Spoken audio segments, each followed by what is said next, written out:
અંકલેશ્વર શહેર અને જીઆઈડીસીમાં અવારનવાર સર્જાતા આખલા યુદ્ધના વિડીયો અને સીસીટીવી ફૂટેજ સોશિયલ મીડિયા પર ભારે વાયરલ થઈ રહ્યા છે. ગતરોજ કમલમ પાર્ક પાસે બે આખલાઓ વચ્ચે ભયાનક યુદ્ધ ખેલાતા આસપાસ પાર્ક કરેલી ગાડીઓને ભારે નુકસાન પહોંચ્યું હતું. 2 દિવસ પૂર્વે સામે આવેલા સીસીટીવી ફૂટેજમાં પણ જાહેર માર્ગ પર આખલાઓ લડતા અને લોકો જીવ બચાવવા માટે નાસભાગ કરતા નજરે પડે છે. આ ઘટનાના પગલે સમગ્ર વિસ્તારમાં ભારે અફરાતફરી અને ભયનો માહોલ સર્જાયો છે. તંત્રની ઘોર બેદરકારીની હદ તો ત્યાં થાય છે કે અંકલેશ્વર નગરપાલિકા કચેરી સામે જ બિલકુલ સામેથી જ રખડતા પશુઓ અડીંગો જમાવીને બેઠા છે. આ ઉપરાંત શહેરના અન્ય વ્યસ્ત ગણાતા 3 રસ્તા સર્કલ, ચૌટા નાકા, બ્રિજનગર ટર્નિંગ અને દીવા રોડ જેવા વિસ્તારોમાં રસ્તાની વચ્ચોવચ્ચ પશુઓ ઝુંડ બનાવીને બેઠા રહે છે.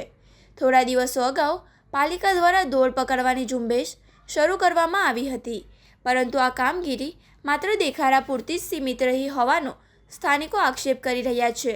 બીજી તરફ અંકલેશ્વર જીઆઈડીસી નોટિફાઈડ વિસ્તારમાં પણ સ્થિતિ બદતર બની છે. નોટિફાઈડ ઓથોરિટી માત્ર પશુપાલકોને નોટિસ આપીને પોતાની જવાબદારીમાંથી છટકી રહી હોવાનું ચિત્ર ઉપસ્યું છે. સ્થાનિક રહીશો અને વાહન ચાલકો ઉગ્ર રોષ સાથે સવાલ ઉઠાવી રહ્યા છે કે ન કરે નારાયણને કોઈ મોટો અકસ્માત કે જાનહાનિ થશે તો તેની જવાબદારી કોની રહેશે. સ્થાનિકોએ માંગ કરી છે કે પાલિકા દ્વારા અને નોટિફાઈડ તંત્ર તાત્કાલિક ધોરણે કડક પગલાં ભરે, પશુપાલકો સાથે બેઠક યોજીને પશુઓને ખુલ્લા છોડવા સામે દંડનાત્મક કાર્યવાહી કરે અને તમામ રખડતા ઢોરોને પકડી સુરક્ષિત સ્થળે ખસેડી આ સમસ્યાનો કાયમી ઉકેલ લાવે.